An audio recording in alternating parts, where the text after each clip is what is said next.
നമസ്കാരം.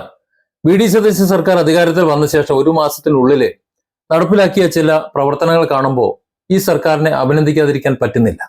ഇതുപോലെ തന്നെ കുറച്ച് പ്രവർത്തനങ്ങൾ, അതായത് വികസന പ്രവർത്തനങ്ങൾ നടത്തിയ സർക്കാർ തന്നെയാണ് പിണറായി സർക്കാരും. പിണറായി സർക്കാരിനോടുള്ള ദേഷ്യം കൊണ്ടോ അല്ലെങ്കിൽ അദ്ദേഹത്തോടുള്ള വെറുപ്പ് കൊണ്ടോ അദ്ദേഹത്തിന്റെ ബാക്കിയുള്ള പാർട്ടിയും സർക്കാരും ജനങ്ങളോട് കാണിച്ചിട്ടുള്ള ദ്രോഹം കൊണ്ടോ ഒക്കെ വലിയ വെറുപ്പും എന്താ പറയുക അകൽച്ചയും ഒക്കെ ഉണ്ട് എന്നുണ്ടെങ്കിലും, അതുകൊണ്ടാണ് തെരഞ്ഞെടുപ്പിൽ പരാജയപ്പെട്ട് എട്ടുനിലയിൽ പൊട്ടിയതെന്നുണ്ടെങ്കിലും ചെയ്ത കാര്യങ്ങളെക്കുറിച്ച് നമുക്ക് പറയാതിരിക്കാൻ പറ്റില്ല. ആ ചെയ്ത കാര്യങ്ങളിൽ ഉപരി ജനവിരുദ്ധ നിലപാടെടുത്തത് കൊണ്ട് പുറത്തുപോയി. ഇവിടെ വി.ഡി. സതീശൻ സർക്കാരിനെ സംബന്ധിച്ചിടത്തോളം നല്ല കാര്യങ്ങളാണ് ഇപ്പോൾ ചെയ്തുകൊണ്ടിരിക്കുന്നത്. വളരെ പ്രതീക്ഷയുള്ള കാര്യങ്ങളാണ്. ഒരു മാസം കൊണ്ട് അസൂയാവഹമായിട്ടുള്ള നടപടികളും നിലപാടുകളുമാണ് എടുത്തിട്ടുള്ളത്. അതൊരു നല്ല കാര്യമാണ്. നമ്മുടെ നാട്, ഈ കേരളം ഏറെ പ്രതീക്ഷയോടെ കാത്തിരിക്കുന്ന വിഴിഞ്ഞം അന്താരാഷ്ട്ര തുറമുഖത്തിന്റെ നിർമ്മാണവുമായിട്ട് ബന്ധപ്പെട്ട് കഴിഞ്ഞ ദിവസങ്ങളിൽ ഒരു വാർത്ത പുറത്തു വന്നിരുന്നു. ആ വാർത്തയിന്മേൽ ഈ സർക്കാർ എടുത്തിട്ടുള്ള നടപടി, അതിശക്തമായ നടപടി കാണുമ്പോൾ ഈ സർക്കാരിനെ, വി.ഡി. സതീശൻ സർക്കാരിനെ അഭിനന്ദിക്കാതിരിക്കാൻ പറ്റുന്നില്ല. വിഴിഞ്ഞം പോർട്ടിന്റെ സുഗമമായ നിർമ്മാണ പ്രവർത്തനങ്ങൾക്കായി സംഭരിച്ചു വെച്ചിരുന്ന 5.5 ലക്ഷം മെട്രിക് ടൺ കരിങ്കല്ല് വിഴിഞ്ഞത്തു നിന്നും കാണാതായി, മോഷണം പോയി എന്നുള്ള വാർത്തയാണ് കഴിഞ്ഞ ദിവസം പുറത്തു വന്നത്. എന്നാൽ 2028 പൂർത്തിയാക്കണം ഈ പദ്ധതി. നാടിന്റെ വികസന കുതിപ്പിന് നിർണായകമായിട്ടുള്ള ഒരു സ്വപ്ന പദ്ധതിയെ അപ്പാടെ അട്ടിമറിക്കുന്ന രീതിയിലുള്ള ഒരു കടും കൊള്ളയാണ് അവിടെ നടന്നിരിക്കുന്നത്. ഇത്രയും വലിയ കരിങ്കൽ ബ്ലോക്കുകൾ 3-4 മാസങ്ങൾ കൊണ്ട് അപ്രത്യക്ഷമാകുക എന്ന് പറഞ്ഞാൽ അത് ഒരു സാധാരണക്കാരെ അത്ഭുതപ്പെടുത്തുന്ന ഒന്നാണ്. കരിങ്കല്ലില്ലാത്തത് കൊണ്ട് വിഴിഞ്ഞത്തെ നിർമ്മാണ പ്രവൃത്തികൾ പോലും തടസ്സപ്പെടുന്ന ഒരു സാഹചര്യം ഉണ്ടായിട്ടുണ്ട്.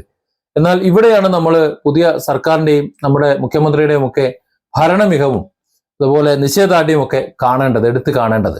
സാധാരണ ഇത്തരം വലിയ അഴിമതികളോ മോഷണമോ ഒക്കെ ശ്രദ്ധയിൽപ്പെട്ട് കഴിഞ്ഞാൽ എന്താ സംഭവിക്കാറ് നമുക്കറിയാലോ.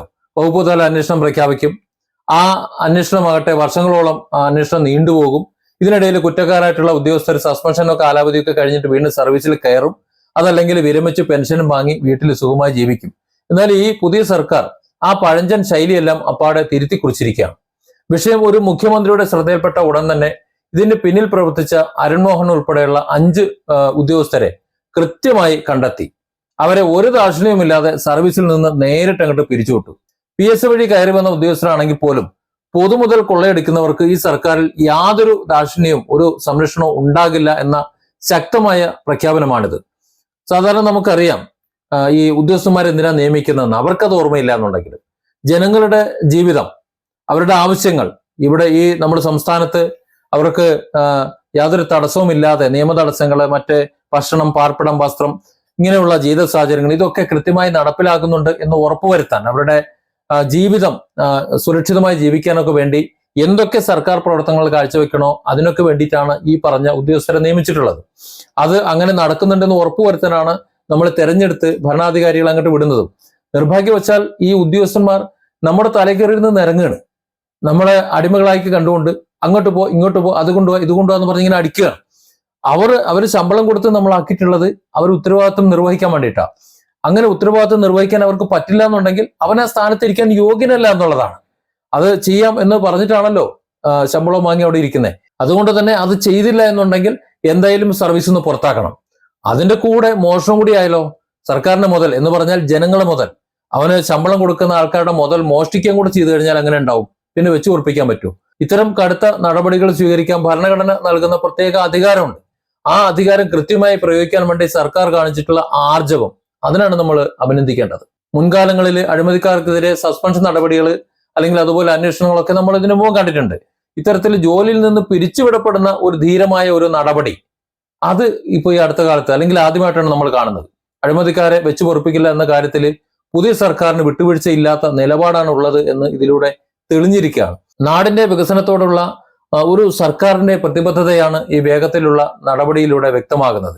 വിഴിഞ്ഞം പദ്ധതി അതിനൊരു സമയം നിശ്ചയിച്ചിട്ടുണ്ടല്ലോ പൂർത്തിയാക്കാൻ വേണ്ടിയിട്ട്. അങ്ങനെ നിശ്ചയിച്ച സമയത്തിനുള്ളിൽ തന്നെ പൂർത്തിയാക്കുമെന്നുള്ള സർക്കാരിന്റെ ഉറപ്പിന്മേൽ ഇപ്പോൾ വീണ്ടും ജനങ്ങൾക്ക് ഒരു വിശ്വാസം വന്നിട്ടുണ്ട്. ഇനി പോയ കല്ലുകൾ എങ്ങോട്ടാണ് പോയത് എന്നും അതിന് പിന്നിൽ മറ്റാരൊക്കെ ഉണ്ട് എന്നും കൂടി കണ്ടെത്തി അവരെയും കൂടെ വേണ്ട വിധം ഒന്ന് പരിഗണിച്ചാൽ, അല്ലെങ്കിൽ അതിന് വേണ്ടിയിട്ട് ശക്തമായ ഒരു വിജിലൻസ് അന്വേഷണം അല്ലെങ്കിൽ ഒരു ക്രൈംബ്രാഞ്ച് അന്വേഷണം കൂടി സർക്കാർ അടിയന്തരമായി നടത്തണം.